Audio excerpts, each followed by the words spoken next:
MIN 뉴스입니다.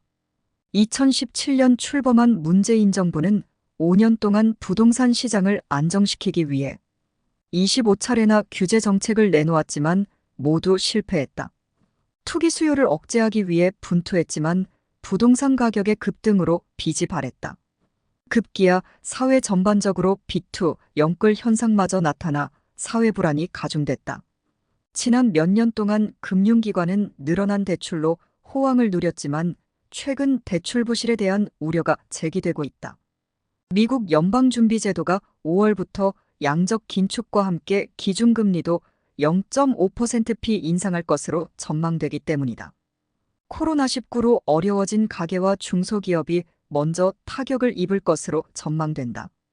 5월 출범할 윤석열 정부는 부동산 시장의 안정을 위해 주택 공급을 확대할 계획이지만 시장 불안이 해소될지 의문이다.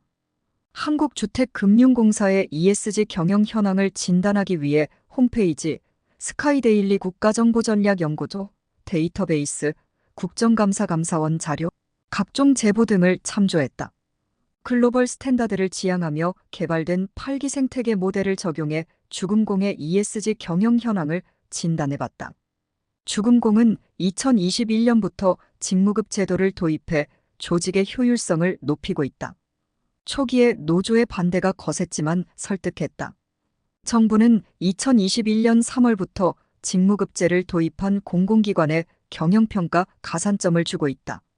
직무급제는 근속연수에 따라 자동으로 임금이 올라가는 호봉제와 달리 업무의 성격 난이도, 책임 강도에 따라 급여를 차등 지급한다.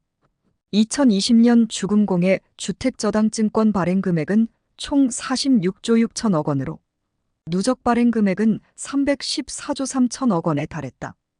MBS는 주택 토지를 담보물로 발행하는 채권이다. 2019년 국내 사회적 채권을 46조 5천억 원 규모로 발행해 국내 전체 물량 55조 6천억 원의 83.8%를 점유했다. 2021년 국정감사에서 주금공의 상임이사 임명에 대한 논란이 초래됐다. 20대, 21대 국회의원 선거에 출마해 낙선한 정치권 인사가 내정됐기 때문이다. 주택금융 관련된 검증된 실적이나 경력이 없었기 때문에 노조도 반발했다. 전형적인 정권 말 금융권 알박기 인사라는 비판이 있었지만 정부는 강행했다.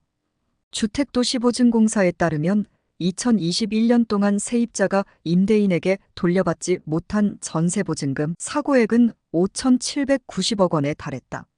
집계가 시작된 2015년 이후 피해 사례와 보증금 액수도 증가세를 나타내고 있다.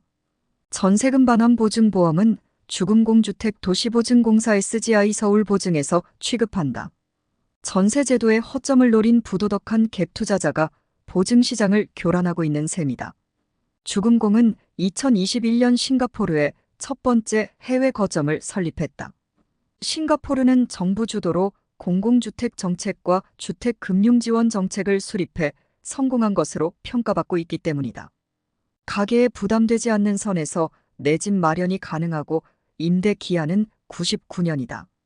주문 생산 방식, 건설 방식을 통해 공급 조절, 추가적인 세금 제한 조치를 통해 공공주택의 투자 수요와 재판매를 규제한다. 한국 정부도 눈여겨봐야 할 정책이다. 2020년 기준 주금공의 매출은 4조 195억 3,100만 원이며 당기순이익은 2,080억 2천만 원을 기록했다.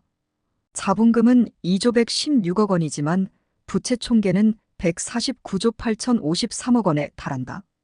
주택보증 업무의 속성상 부채가 불가피하지만 적정 수준에서 관리해야 한다. 당기순이익으로 부채를 상환하려면 718년이 걸린다. 2부에서 계속됩니다. 오늘도 즐겁고 행복한 하루 보내시기 바라며 구독과 좋아요 부탁드립니다.